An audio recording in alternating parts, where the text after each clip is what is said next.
Kekuatan kita terletak bukan dari berapa banyaknya hal yang kita perbuat kepada Tuhan tentunya. Dan keselamatan kita juga bukan berasalkan dari perbuatan-perbuatan baik yang kita lakukan. Tentu saja kepada Tuhan. Namun kitab suci mengatakan bahwa dengan bertobat dan tinggal diam kamu akan diselamatkan. Dalam tinggal tenang dan percaya terletak kekuatanmu. Prinsip ini adalah sesuatu yang memang tampaknya enak kita dengar dan baca, tetapi sesungguhnya memberi kepada kita sebuah kepastian dan sebuah paradigma yang baru tentang keselamatan hidup kita. Yang bukan kita terima karena kita berbuat banyak atau berbuat baik kepada Tuhan. Tapi justru dengan bertobat dan tinggal diam di dalam Tuhan, kita akan diselamatkan.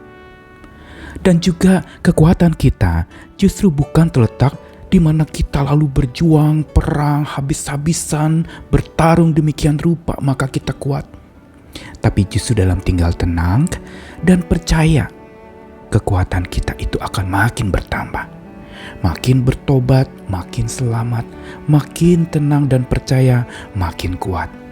Namun pertanyaannya, tobat yang macam apa yang sebenarnya dan sepatutnya kita miliki sebagai orang percaya kepada Tuhan? Apakah tobat yang jera atau kapok karena melakukan sesuatu dan kita dapat hukuman? Jelas ini bukan pertobatan yang Tuhan inginkan sehingga kita diselamatkan dan kita diberi kekuatan.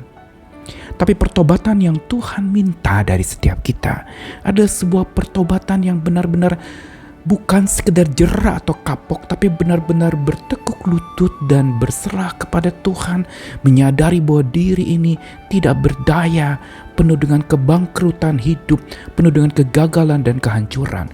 Disitulah pertobatan sejati terjadi, diawali dengan kehancuran hati. Dan bukan itu saja, pertobatan sejati juga dibangun berdasarkan sebuah keyakinan, bukan sekedar percaya kepada Tuhan yang mengampuni, tetapi juga menyadari dialah kekayaan hidup kita yang paling utama. Ada kiblat yang berubah, bukan kekayaan materi lagi yang kita rindukan, tapi kekayaan rohani yang abadi, yang tidak pernah bisa habis, yang selalu akan ada bila kita bersama dengan Tuhan dan menjadikan Dia sebagai harta berharga kita, sebagai timbunan emas kita. Karena Yang Maha Kuasa lah sebenarnya jadi timbunan emas kita. Disitulah kekayaan rohani akan makin berlimpah ruah. Saya Nikolas Kurniawan menemani lagi dalam Sabda Tuhan hari ini dari dua bagian. Pertama dari Ayub pasal 22 ayat 23 sampai 26. Apabila engkau bertobat kepada Yang Maha Kuasa dan merendahkan diri, apabila engkau menjauhkan kecurangan dari dalam kemahmu, membuang biji emas ke dalam debu, emas Ofir ke tengah batu-batu sungai, dan apabila Yang Maha Kuasa menjadi timbunan emasmu dan kekayaan perakmu, maka sungguh-sungguh engkau akan bersenang-senang karena Yang Maha Kuasa dan akan menengadah kepada Allah.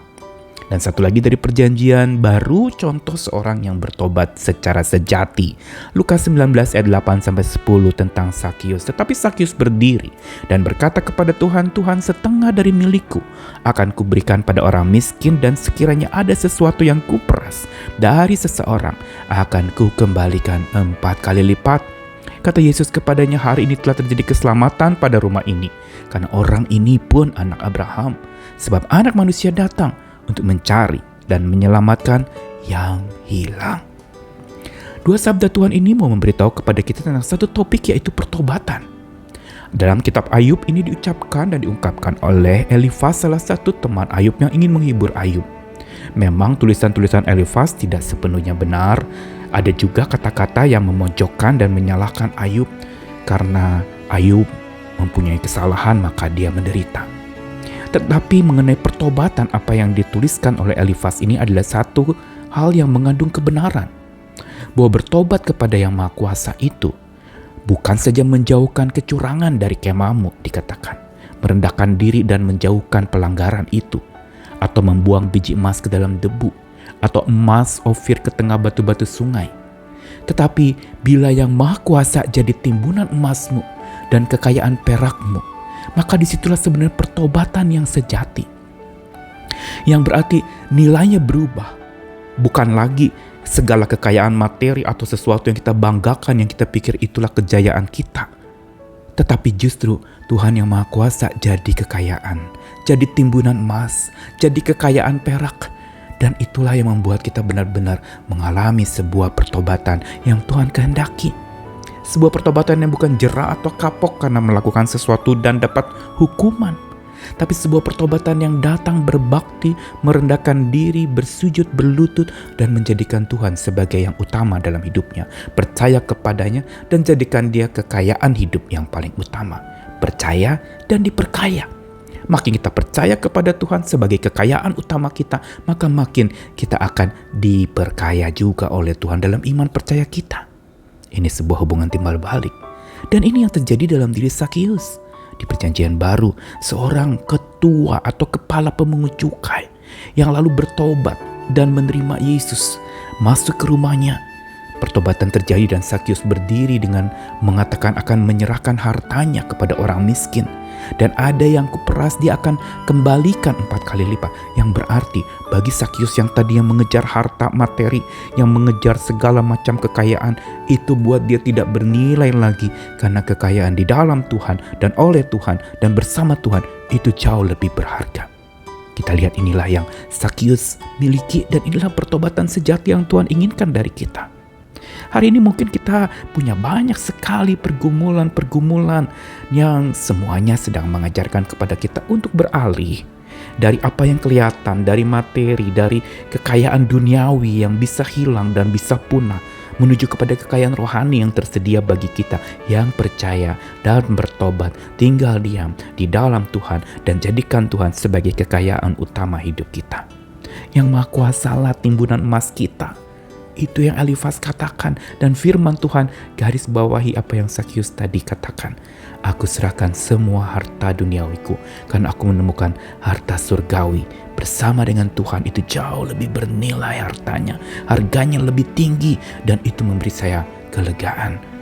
Disitulah ada ketenangan, disitulah ada kekuatan, disitulah ada keselamatan. Hari ini pelajaran firman Tuhan mau menuntun kita kepada tobat sejati. Yang bukan saja menjauh dari kesalahan yang kita perbuat selama hidup, tapi menjadikan yang Maha Kuasa sebagai kekayaan utama di sepanjang hidup. Ayo bertobat, datang kepada Tuhan, makin dekat engkau akan mengalami kekuatan. Apapun kelemahanmu hari ini, datang kepada Tuhan dengan hati yang bertobat. Bertobat bukan berarti lalu kita menjadi malaikat yang tidak pernah berbuat dosa lagi. Tapi bertobat dengan hati yang sungguh merendah dan mau berjalan, dipandu, dituntun oleh Tuhan. Kekayaan hidup kita yang utama, timbunan emas kita yang paling berharga.